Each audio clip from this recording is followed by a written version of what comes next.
Amém. A gente vai começar uma nova série, e essa série veio de um momento que eu estava tendo com o Senhor, lendo 1 Pedro capítulo 2, versículo 9, e eu já vou ler, é aquele versículo que fala sobre sermos sacerdócio real. Depois de ler esse versículo, acho que um mês atrás, eu falei, eu queria saber algum livro que falasse sobre o assunto. Eu lembrei daquele livro Somos Todos Sacerdotes, que eu já vi o pastor Douglas Gonçalves já compartilhar, acho que foi ele que, não sei se foi ele que traduziu, ou enfim, trouxe para o Brasil. Peguei esse livro, fui ler, li nas últimas 2 semanas aí, aproveitei para ler, achei muito, muito legal, recomendo esse livro. Mas essas próximas semanas, durante 4 cultos, a gente vai estar ministrando sobre esse tema, sobre sermos sacerdócio real. Eu ainda estava pensando sobre um nome para dar, mas eu acho que esse nome está bom já, sermos sacerdócio real. Eu não sei se você já leu esse versículo.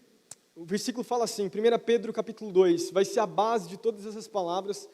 Eu não vou ficar em cima desse versículo de maneira específica, eu não vou ficar trazendo aplicações, ou mesmo estudar o livro de Pedro, eu não vou fazer isso, mas nós vamos aplicar o sacerdócio real acontecendo no Antigo Testamento, e daí tipificando ele para Jesus no Novo Testamento e para nós que somos cristãos.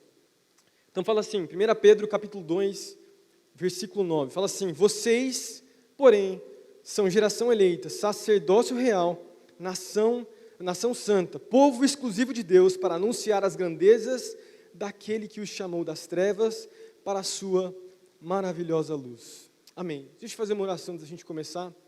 Eu quero compartilhar algo do meu coração. Feche seus olhos. Deus, obrigado, Jesus, por essa noite.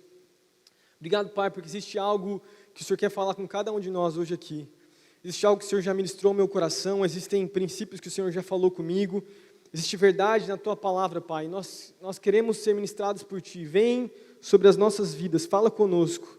Em cada momento que a gente estiver aqui nesse culto, que o Senhor possa agir, Teu Espírito Santo possa ter liberdade sobre as nossas vidas, em nome de Jesus. Amém.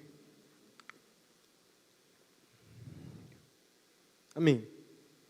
Vamos lá. 1 Pedro 2,9. Eu sempre começo fazendo isso, mas é importante a gente entender o contexto dessa carta.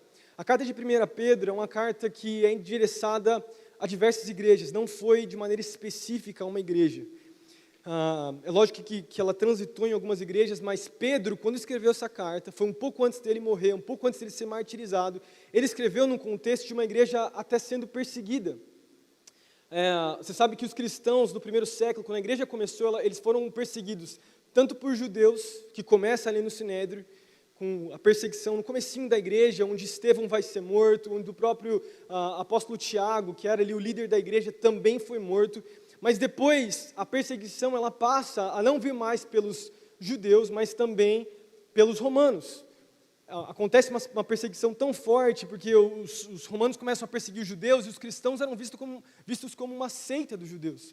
E daí, lá pelo ano 70 depois de Cristo, existe uma perseguição terrível por Nero, que mata muitos cristãos e judeus também, e também Jerusalém, o templo é destruído, muitas coisas acontecem, e Pedro, quando ele vai escrever, ele está escrevendo nesse contexto. Agora, Pedro era um judeu, ele tinha passado por muitas questões, e ele fala, usando argumentos muito do judaísmo. Então, quando você lê a carta de 1 Pedro, principalmente capítulo 2, você vai perceber nos versículos anteriores ao versículo 9, que Pedro está falando, usando alguns argumentos que apontam para o Antigo Testamento. Ele fala a respeito de Jesus ser a pedra fundamental. Ele fala sobre Jesus ser a pedra fundamental, ele fala sobre Jesus ser a pedra angular. Ele usa algumas profecias, tanto de Salmos capítulo 112, quanto do livro de Isaías também. O próprio Jesus tinha dito, em Marcos, refere-se a ele falando a respeito de ser a pedra angular. E Pedro ele usa esses argumentos para falar de como todos nós cristãos, somos pedras nessa linda construção, e que Cristo é a pedra fundamental, é aquela pedra angular. A pedra angular é aquela pedra que ela é a pedra necessária para terminar um firme fundamento. E daí, ele fala inclusive de que a pedra, que os construtores vão rejeitar essa pedra, que os judeus tinham rejeitado. Jesus já tinha dito isso, Pedro vai reafirmar essa questão, e é muito forte. Daí a gente chega no versículo 9, onde Pedro então vai falar sobre ser geração eleita, sobre ser principalmente o sacerdócio real. E a gente vai falar sobre sacerdócio, é o tema dessa noite, é o tema dessas próximas 4 palavras que a gente vai ministrar nessa próxima série. Agora, o que significa ser sacerdote? E real ainda, né? O que é real? Pedro está falando do que exatamente? O que era sacerdócio? Quando todos nós aqui, acho que a maioria talvez que entende menos até do Antigo Testamento, quando você pensa num sacerdote, você vai pensar naquele cara, talvez num altar grande, sacrificando um animal, coisa do tipo, você já viu talvez num filme. Diversas religiões têm realmente sacerdotes, e a gente transfere essa mentalidade, e realmente é isso. Quando nós estudamos a ideia de sacerdócio que Pedro está falando, Pedro está se referindo exatamente ao conceito de sacerdócio. Sacerdote, não só para a religião dos judeus ou dos cristãos, ou mesmo, eu falo para diversas religiões, era aquele cara que representava Deus para a humanidade e também representava a humanidade para Deus. Essa figura importante que fazia a intermediação entre Deus e os homens. E é muito forte a gente pensar nisso, porque Pedro está falando que nós somos esse sacerdote. E não só sacerdote, ele usa a palavra real. E quando Pedro está falando sobre ser real, ele está falando sobre realeza.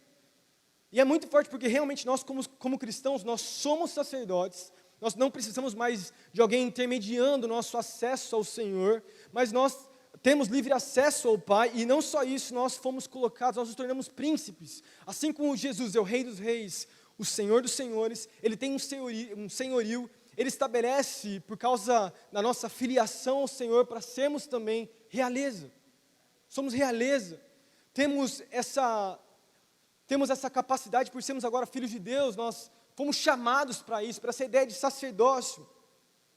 E é muito forte isso. Agora, deixa eu trazer uma aplicação antes da gente falar mais, porque nós vamos falar sobre o sacerdócio de Adão e Eva hoje. Nós não vamos ficar dentro do Antigo Testamento, nem mesmo dentro do capítulo 2 aqui de Pedro. Quando você olha para o sacerdócio, como eu falei para vocês, do Antigo Testamento era aquele cara que trabalhava no templo. O trabalho do sacerdote era basicamente de receber os sacrifícios, de matar um animal. O sumo sacerdote mesmo, que era a figura mais importante dentro dos sacerdotes, né, era aquele cara que representava a população uma vez por ano. Ele entrava no Santo dos Santos com uma corda amarrada na sua barriga, assim, para oferecer incenso ao Senhor, né, representando o pecado da humanidade, do povo de Israel. Ele tinha esse ofício. E o sacerdote, então, ele trabalhava no tabernáculo. Quem está lembrado aí do que é tabernáculo? Vocês lembram desse nome no Antigo Testamento? O tabernáculo. Inclusive, Pedro vai falar sobre o tabernáculo. Ele fala sobre o templo, né, fala sobre o templo que tem as pedras. Mas é importante a gente lembrar que no tabernáculo você tinha a área externa, o pátio externo, onde todos tinham acesso. Tinha a sala de entrada, onde os levitas estavam ali, servindo, mas não eram sacerdotes. E tinha o Santo dos Santos, né, onde o sumo sacerdote, ele ministrava. E dentro do Santo dos Santos, tinha a Arca da Aliança. E é muito forte a gente pensar na Arca da Aliança, porque a Arca da Aliança era um altar que representava a presença de Deus. E diferente de qualquer outra civilização da antiguidade, de qualquer religião da antiguidade, onde tinham deuses com representações humanas, né? Lá no Santo dos Santos, onde tinha o altar, tinha 2 querubins. Você não encontrava um ídolo com uma imagem esculpida. Muito pelo contrário, Deus ele tinha mandado que o povo não fizesse ídolos. Por quê? Porque Deus não tinha imagem. Porque a imagem de Deus eram os seres humanos. Quando Deus, então, ele cria a humanidade no Jardim do Éden, ele faz a humanidade a sua imagem e a sua semelhança. Por conta disso, então, quando você vai olhar para o Santo dos Santos, ou mesmo para o altar lá, você não vai ver uma imagem de Deus. Era exatamente por isso, porque nós somos a imagem, né? Eu vou pregar inclusive sobre isso, sobre esse texto no Geração Livre. A palavra Imagno Dei, né? Vou pregar um pouco mais sobre isso, mas esse é um outro tema. Voltando aqui, esses eram os sacerdotes então, eles representavam as pessoas diante de Deus e representavam Deus para as pessoas. Agora, é importante a gente lembrar também que quando nós olhamos essa figura do sacerdócio no Antigo Testamento, ela é cumprida em Cristo Jesus. Em Hebreus capítulo 2, versículo 9 ao 14, e Hebreus capítulo 9, versículo 28, vai falar, não só esses versículos, mas outros também, que Cristo foi o sacerdote perfeito. Que Cristo, diferente da ordem de Arão, ele veio da ordem de Melquisedeque, e ele cumpriu porque se você for pensar, todos os sacrifícios feitos no Antigo Testamento, onde os sacerdotes vinham, e eles faziam lá, com a sua maneira humana, nunca acabava. Era sempre sangue atrás de sangue, animal atrás de animal, porque o sangue, ele representava a vida. E como o pecado, para poder ser sanado, ele precisa de vida sendo aspergida. Então, essa era a representação ali. A gente vai falar um pouco na próxima ministração, quando falarmos sobre Abraão e depois sobre Moisés, nós vamos tratar um pouco mais sobre isso. Mas, enfim, esse era o contexto ali do Antigo Testamento. Jesus, ele veio então como um cordeiro, e ele morre, e o sangue dele foi o suficiente para lavar os nossos pecados. Porque ele viveu a perfeição que eu e você deveríamos ter vivido. Esse é Jesus. E por isso é muito forte. Mas agora, eu vou trazer o texto, a gente vai falar sobre Gênesis capítulo 2, eu vou pedir para vocês abrirem lá em Gênesis. Se você for olhar lá em Gênesis, eu falei para vocês, né, que no Antigo Testamento, dentro do tabernáculo, a gente tinha o pátio externo, a gente tinha a sala de entrada e nós tínhamos o Santo dos Santos. Quando você olha para Gênesis capítulo 2, depois da criação da humanidade ali, da origem de Adão e Eva, você vai perceber que o Jardim do Éden também é uma espécie de tabernáculo. Quando você olha para o Éden, nós entendemos ele como um jardim, mas a Bíblia diz que dentro do Éden tinha um jardim. E dentro desse jardim, dentro do Éden, tinha a árvore da vida. E essa árvore da vida, ela representava a Arca da Aliança. A mesma Arca da Aliança, no Antigo Testamento, estava lá para Adão e Eva terem acesso. E a gente vai olhar então nós vamos ver então que Adão e Eva, assim como os sacerdotes no Antigo Testamento, também tinham uma espécie de sacerdócio, mas não só sacerdócio, uma realeza neles, quando eles estavam representando a autoridade de Deus ali no jardim, para cuidar do jardim. E eles protegiam o jardim, eles cultivavam o jardim, eles davam nome aos animais, mas não só isso, eles comiam da árvore da vida. E nisso, nessa comunhão com a árvore da vida, a vida de Deus entrava nos seus corações. E eles tinham essa plenitude do Senhor, antes do pecado entrar. Então, a gente vai rapidinho. Nós vamos falar então sobre essa realidade. Só parando aqui, a gente vai nessa série trabalhar então 4 histórias. O sacerdócio real que nós estamos vendo em Pedro ser simbolizado em 4 histórias do Antigo Testamento. Primeiro vamos falar sobre Adão e Eva, segundo sobre Abraão, depois sobre Moisés e depois sobre Davi. Quem sabe uma 5ª palavra falando sobre Apocalipse, sobre o céu, porque o céu também tem uma representação do tabernáculo. Amém? Estão comigo aí? Muito complexo, muito difícil. Não prego mais para adolescente, então eu posso complicar um pouquinho mais as coisas, né? Vocês vão seguir comigo, né? Todo mundo aí? Vamos lá. Abre comigo em Gênesis capítulo 2, então. Gênesis capítulo 2. Nós vamos ler alguns versículos, então, de Gênesis. Cadê aqui? Eu mesmo não abri, estava na outra Bíblia, peguei a Bíblia errada. Aqui, Gênesis capítulo 2. Vamos ler, então, do versículo 4 ao versículo 9. E daí, dentro desses versículos, nós vamos tirar 2 pontos sobre o sacerdócio real de Adão e de Eva. Versículo 4 do capítulo 2. Acompanha comigo.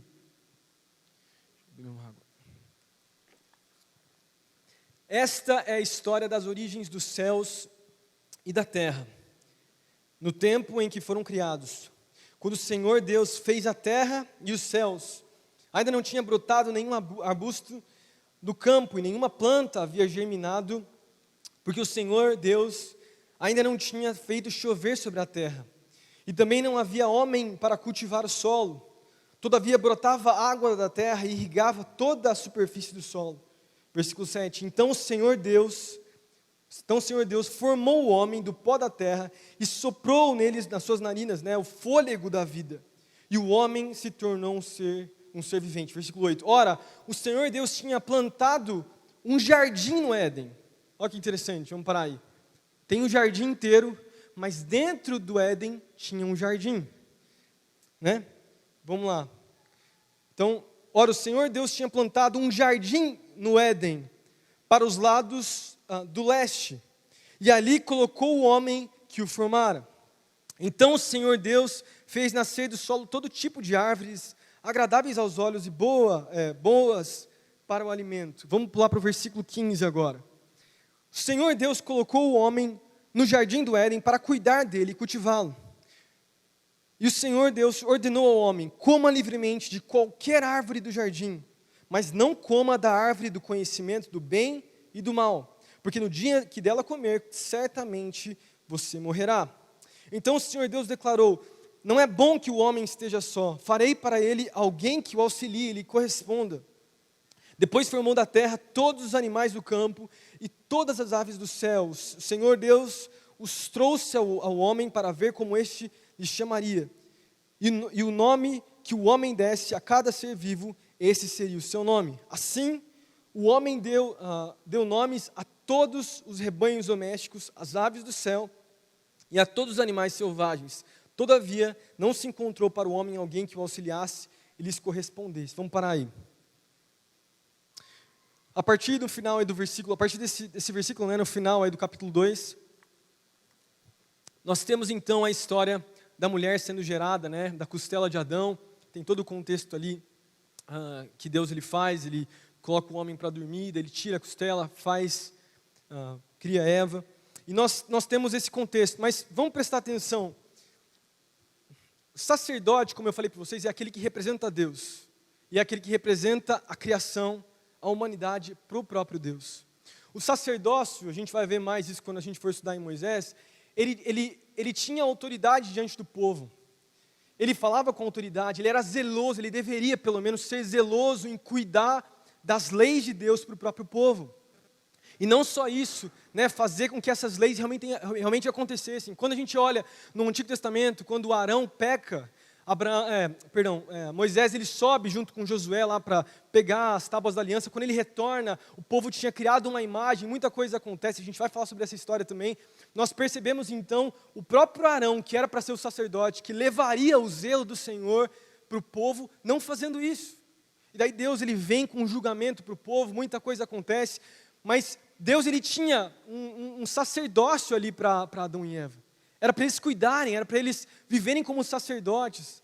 E não só como sacerdotes, mas também como realeza, porque eles representavam Deus ali. Era para eles cultivarem, era para eles cuidarem, era para eles se preocuparem com os animais, darem nomes. Então a gente percebe algumas atribuições que o Senhor tinha dado para Adão e Eva. E daí eu quero pegar esses atributos, essas coisas, e eu quero discutir aqui com vocês nessa noite. Primeiro ponto que eu vejo, primeira responsabilidade que Deus deu como sacerdócio real para Adão e para Eva foi o cultivar e o guardar. Cultivar e guardar. Está ali no versículo, cadê? Estava na minha outra Bíblia, eu não trouxe a minha Bíblia certa, por isso eu acabei perdendo os versículos aqui, mas está no versículo, aqui no versículo 15, o Senhor Deus colocou o homem no jardim do Éden para cuidar dele e para cultivá-lo. E depois ainda falou para ele dar os nomes aos animais. Vamos lá. Quando a gente pensa em cultivar, em guardar, eu consigo olhar para Adão e Eva e ver como se eles estivessem representando o Senhor naquele lugar.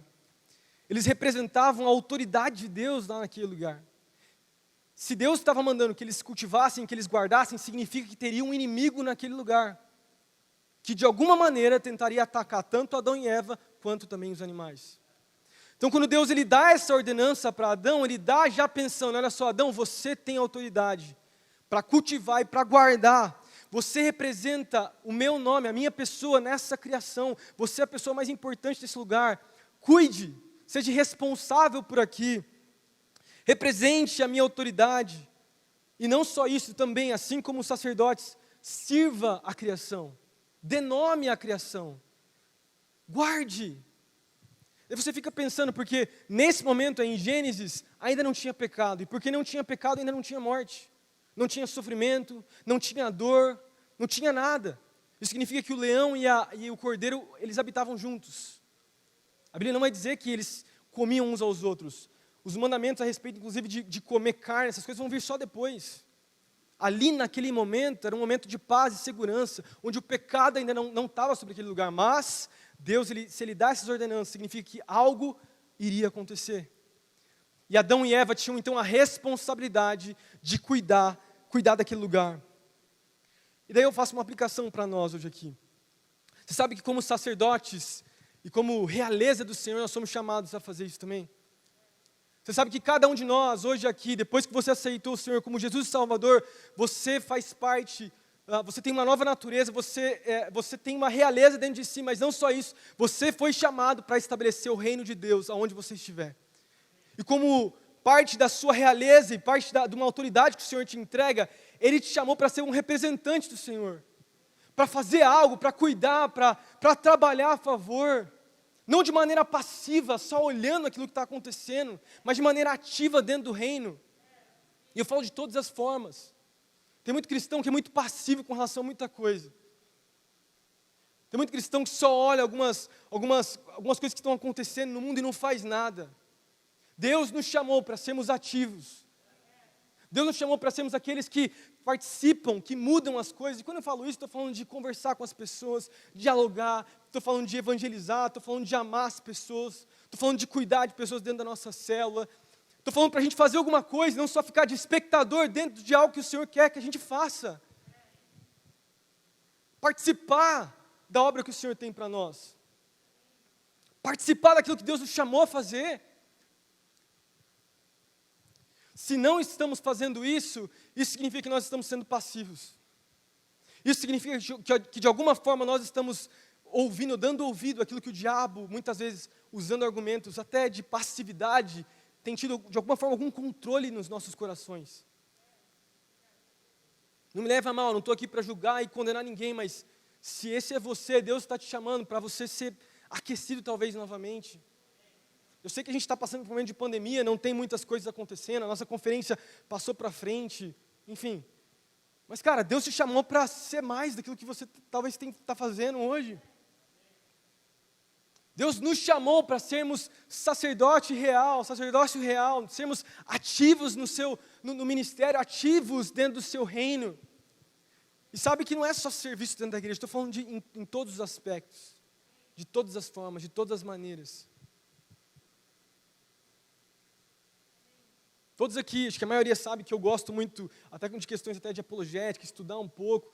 E uma das leituras que eu mais faço na atualidade com relação à juventude, principalmente dando aula no Interns, né, encontrando muitos jovens, é como falta uma geração que entende a necessidade da intelectualidade, entenda bem o que eu estou falando.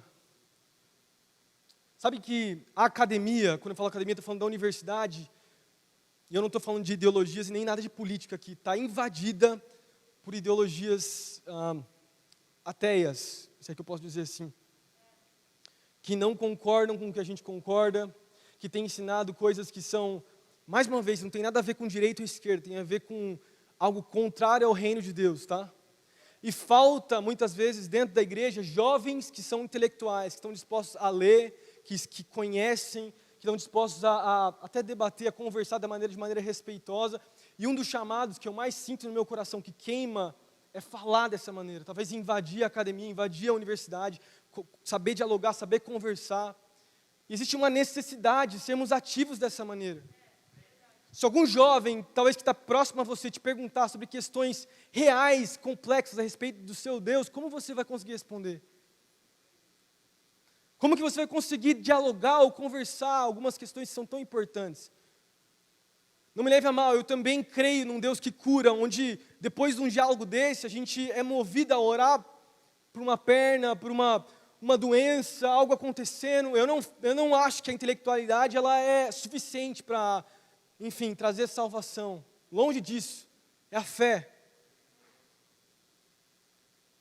Só que nós precisamos também disso.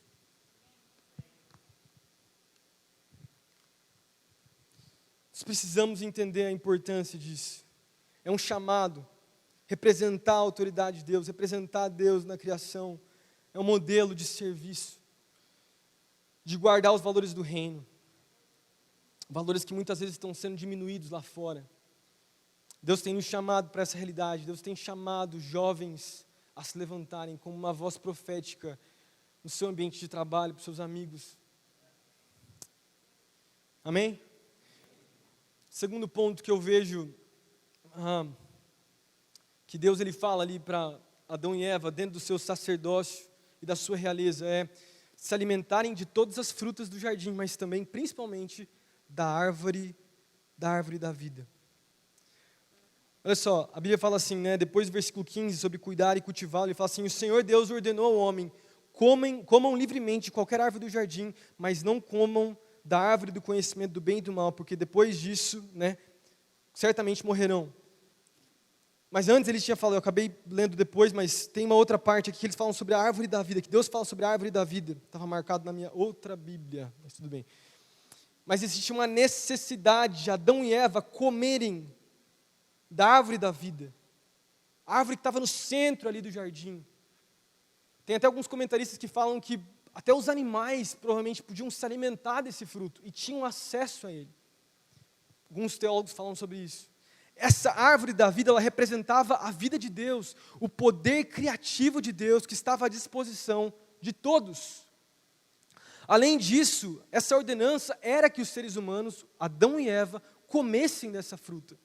E eu fico imaginando isso. A vida eterna que era dada, porque se não tinha morte, se não tinha sofrimento, se não tinha doença, aquela árvore era uma árvore de comunhão com Deus. Isso é muito forte. Quando Adão e Eva comiam tinham uma experiência de comer daquele fruto, era como se o Espírito de Deus invadisse o coração deles e algo acontecesse. Isso é uma interpretação minha. Porque se eles estão comendo dessa árvore da vida, significa que a vida de Deus estava invadindo eles. É lógico. A Bíblia também diz que Deus, ele invadiu o jardim, né, todas as tardes lá, e ele conversava, tinha comunhão com o próprio Deus, Adão e Eva. Mas além disso, eles tinham acesso a essa árvore da vida.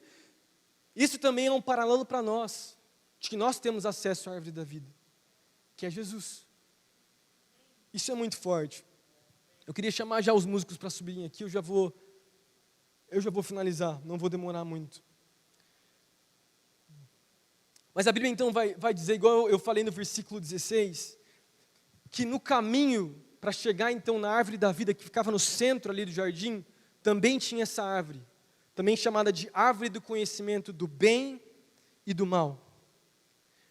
Essa árvore do conhecimento do bem e do mal, ela representava a independência do homem. Quando o homem comesse dessa árvore, era como se o homem tomasse a autoridade para si de dizer o que é certo e o que é errado. Era como se o homem, de alguma forma, entendesse que nessa árvore do conhecimento do bem e do mal, tinha a vida para eles, e não aquela vida a respeito de Deus, que Deus tinha para eles. É como se fosse uma árvore falsa da vida.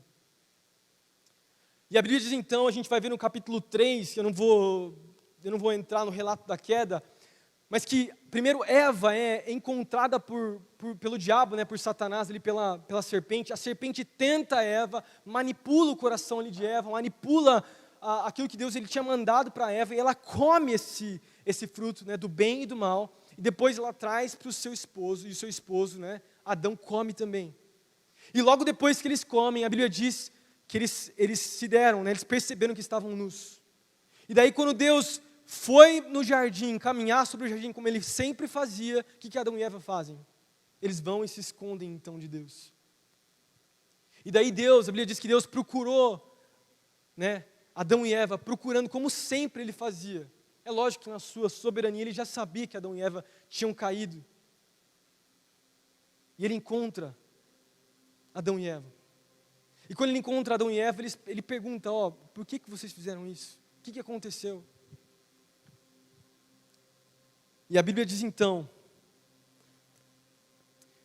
que Eva bota a culpa, né, na serpente, na verdade Adão coloca a culpa em Eva coloca a culpa na serpente, muita coisa acontece naquele momento, mas algo é gerado. É como se o acesso à árvore da vida agora, a partir de agora, fosse totalmente quebrado. E daí, a Bíblia diz então, que Adão e Eva são expulsos do jardim. Lembram disso? Eu não vou ler aqui, mas quem lembra? Eles são expulsos do jardim, e na porta do jardim, Deus ele coloca 2 querubins. 2 querubins, guardando a entrada novamente. Adão e Eva, então, começam a vagar. A Bíblia fala onde eles entram, Deus, ele, enfim, sacrifica um animal, cobre Adão e Eva, colocam ele para fora ali do jardim. Logo na história seguinte, no capítulo 4, a gente vê o primeiro sacrifício feito pelos homens, que foi por Caim e por Abel. Eles sacrificam, um sacrifica, né, um cordeiro, o outro frutos. Deus aceita de um, não aceita do outro. O primeiro assassinato acontece. Mas nós percebemos que a direção, o pecado, aquilo que tinha acontecido lá na árvore do conhecimento do bem e do mal, já estava influenciando agora a humanidade com o pecado. E mais uma vez, presta atenção, Caim e Abel também agem como sacerdotes. Eles levantam um altar, representando ali a sua família para o próprio Deus. E naquele lugar, mesmo Deus confrontando Caim, muita coisa acontecendo, ele mata o seu irmão. Sendo que Deus estava ali para falar com ele. Ele tinha acesso. De alguma forma Deus ele queria ter acesso.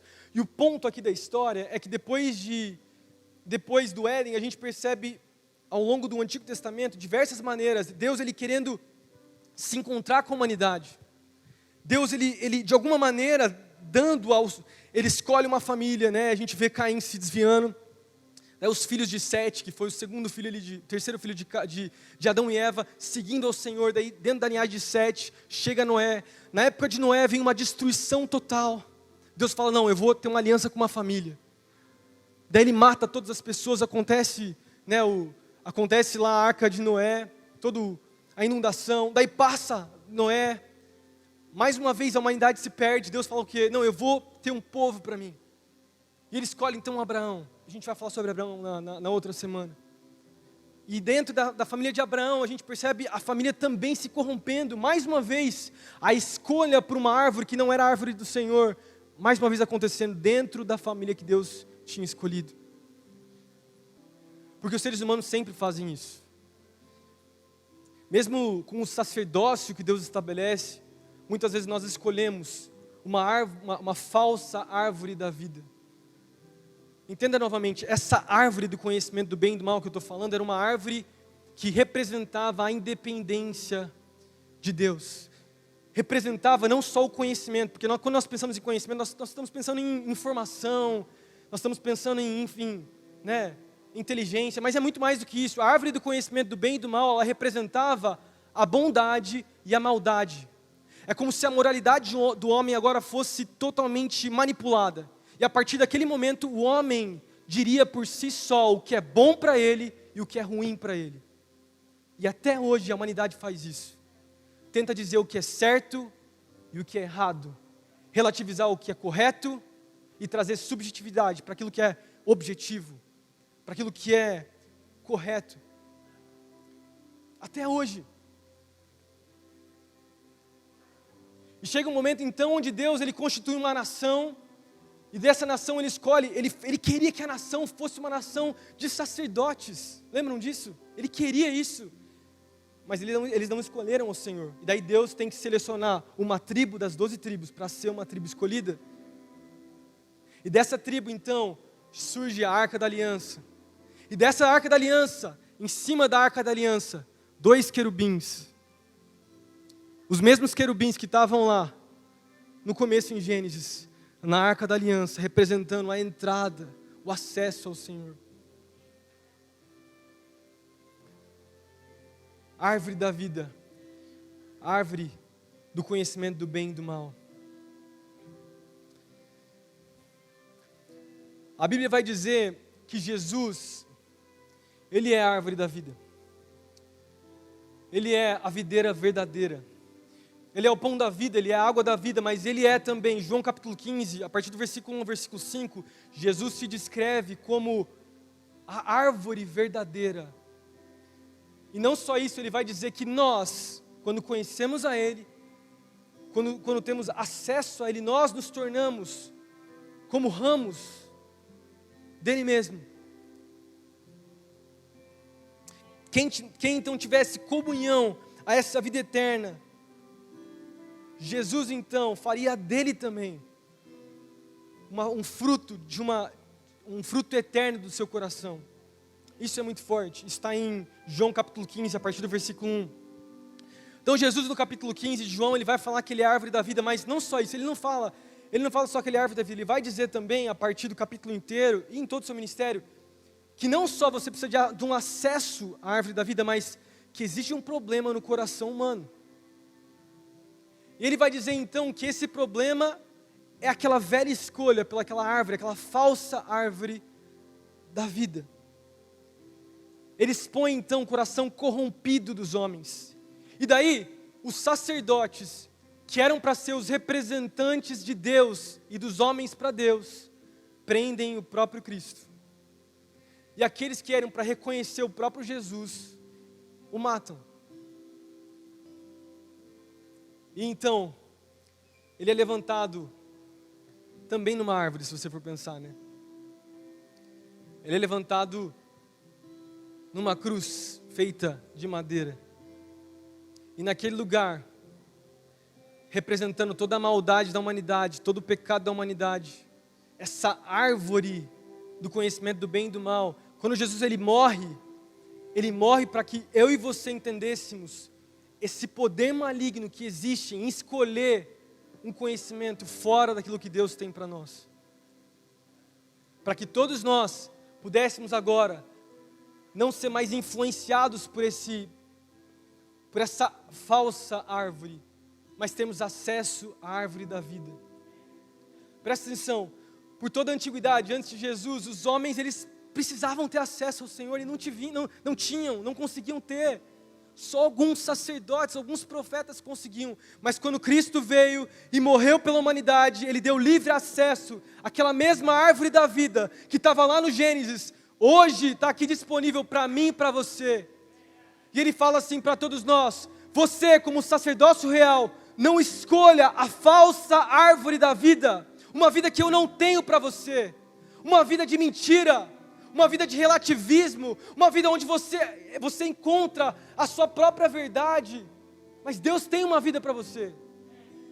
E Ele te fala nessa noite: jovem, coma da minha árvore, tenha acesso à minha vida, seja transformado, seja tocado por aquilo que eu fiz no Calvário, porque aquela árvore continua tendo poder até hoje, 2000 anos depois. E até Jesus voltar, essa árvore, ela vai ter poder para transformar a humanidade.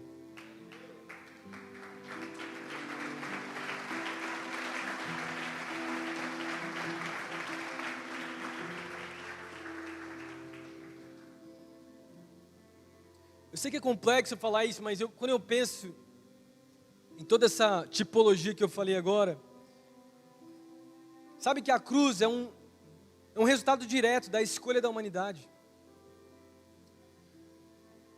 Porque Deus, quando Ele vai falar com Satanás, né, para a serpente, Ele fala assim, né, quando ele declara para a serpente, versículo 14 do capítulo 3, Ele fala assim: então o Senhor Deus declarou à serpente: uma vez que você fez isso, maldito é você entre todos os rebanhos domésticos e entre todos os animais selvagens, sobre o seu ventre você rastejará, e o pó comerá todos os dias da sua vida. Porém, inimizade entre você e a mulher, e entre a sua descendência e a descendência dela. Este, Jesus, ferirá a sua cabeça e você ferirá o seu calcanhar. Era uma profecia de que lá na cruz, Deus realmente sofreria, Jesus sofreria, né? Jesus seria esmagado por 3 dias, todo o pecado estaria sobre Ele. E Ele teria uma distância do Pai. Mas depois de 3 dias, Ele ressuscitou. E quando Ele ressuscitou para vencer, para reinar. E não só isso, depois que Ele ressuscitou, Ele, que é a árvore da vida, Ele nos faz também como sementes. Ele coloca sementes nos nossos corações. E nós nos tornamos o que João capítulo 15, o próprio Jesus vai dizer: nós somos ramos dessa videira. Você é um ramo dessa videira. Eu sou um ramo dessa videira. Nós somos aqueles que frutificamos da árvore da vida, que é o Senhor, para as pessoas à nossa volta. E por causa dos frutos que não vêm de nós mesmos, vêm do próprio Deus nos nossos corações, outros ramos vão nascer à nossa volta. E olha que interessante, quando nós olhamos lá, 1 Pedro 2,9, fala assim: pois vocês são geração eleita, sacerdócio real, nação santa, povo exclusivo de Deus. Vocês não para aí. Nós não somos só nação santa para permanecer nação santa. Nós somos nação santa para anunciar as grandezas daquele que o chamou das trevas para a sua maravilhosa luz. O sacerdócio real que Deus estabeleceu depois da nova aliança no seu coração, não é um sacerdócio de egoísmo, onde nós servimos a nós mesmos, onde nós temos a nossa comunhão com o nosso Deus, onde nós, enfim, sacrificamos as nossas vontades para ter só a nossa comunhão com Deus. Muito mais do que isso, a nossa vida com o Senhor não para aí, porque o rio de vida flui dos nossos corações. É algo contínuo, é algo que não tem como parar. E é por isso que eu falo para vocês, igual eu declarei, assim como Adão e Eva eram chamados para estabelecer o reino lá naquele lugar, para cultivar, para guardar, nós também, como sacerdócio real, somos chamados a espalhar, a sermos os ramos dessa videira verdadeira, que é Cristo Jesus. Amém. Fica de pé comigo nessa noite.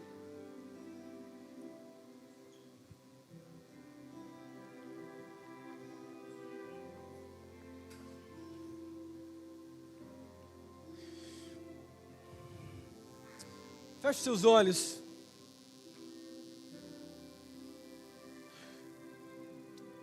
Eu creio que Deus ele tem levantado uma geração que entende a realidade de sermos sacerdócio real.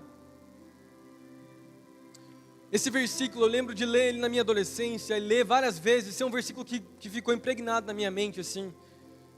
Mas não ter ideia do que ele representa nas nossas vidas. Nós como cristãos, nós somos sacerdócio real. E existem implicações de sermos sacerdócio real. Deus tem nos chamado por uma realidade muito maior do que nós mesmos. Deus tem te chamado para um lugar que não é um lugar confortável que você talvez na sua natureza gostaria de estar. Deus tem te convidado ou te impulsionado para um lugar talvez de agitação na sua presença. Um lugar de comunhão com o Pai, sim. Um lugar de amar a presença do Senhor, porque os sacerdotes faziam isso.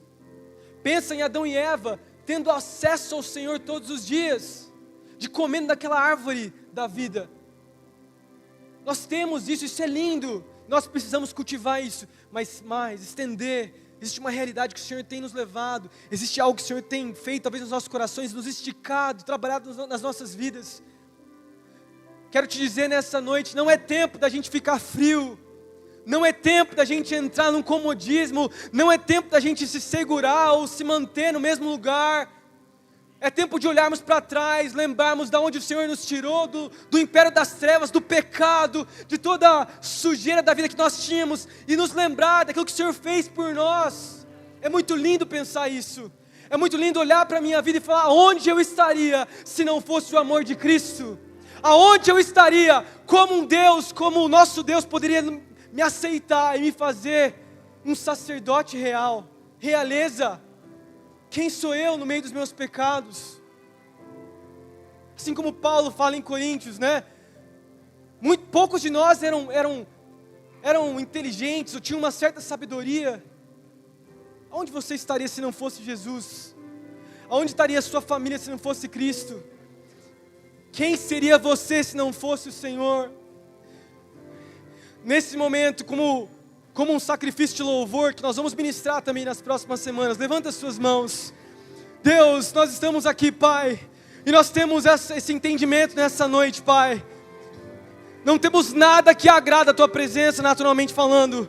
Não tem explicação para esse amor que o Senhor derramou sobre as nossas vidas, Pai. Da onde o Senhor nos tirou, da onde o Senhor, Deus, nos transformou. Deus, existe uma gratidão nos nossos corações, Pai. Mas nós entendemos que somos sacerdócio real nessa noite. Nós entendemos que existe uma geração, Pai, nós queremos ser parte dessa geração, que vai além, que se coloca como um sacerdote verdadeiramente, que serve as pessoas, que ama, que se levanta como um homem e uma mulher, que representam o Teu reino, que declaram as verdades do Teu reino para um mundo que está cada vez mais corrompido. Nós Te damos toda a honra, toda a glória, todo o louvor, Pai. Entregamos os nossos corações a Ti, Jesus. Enche as nossas vidas, Pai.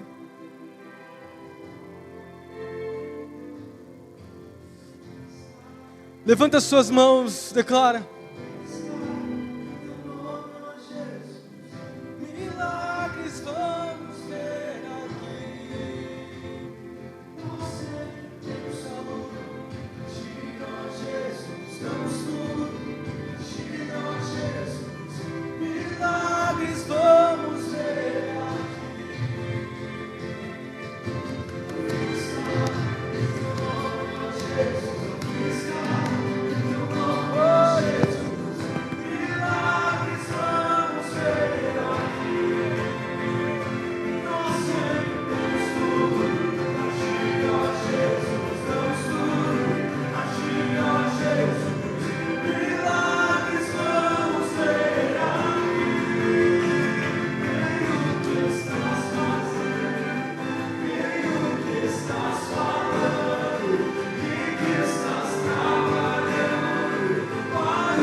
Amém.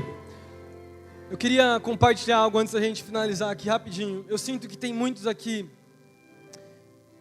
que têm se alimentado de uma falsa árvore da vida.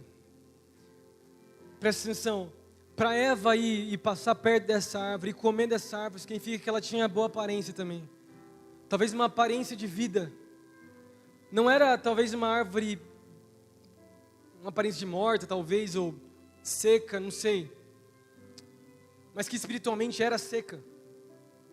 Mas eu sinto que existem muitos jovens aqui que em vez de comerem do fruto da vida que é Jesus, você tem se alimentado da falsa vida que o diabo propõe. Presta atenção, o diabo, ele vem com uma vida falsa, uma vida, ele propõe algo que é mentiroso, que é tentador, que aparentemente é bom, mas que é ruim espiritualmente falando e em termos de destino, em termos de tudo aquilo que vai acontecer nas nossas vidas, em termos de consequência, é terrível. Mas o diabo, ele apresenta como algo muito bom, assim como todas as suas tentações, ele apresenta como algo bom, e ele mente, ele confunde, assim como ele confundiu Eva, mentindo, distorcendo a palavra, falando, olha só, não é bem assim que Deus, ele falou para você. Quando você comer dessa árvore, você vai se tornar como Deus, você vai ter conhecimento. Quero dizer para você, você não precisa experimentar das coisas do mundo para entender que as coisas são ruins. Você não precisa comer do fruto desse mundo para perceber que só tem morte lá fora. As consequências estão aí. Quantas pessoas, quantas meninas são destruídas por relacionamentos terríveis e caras também. Quantas coisas, quanta consequência ruim. Deus tem te chamado, você tem livre acesso a uma árvore que é vida, que vai transformar você e vai te mudar para sempre.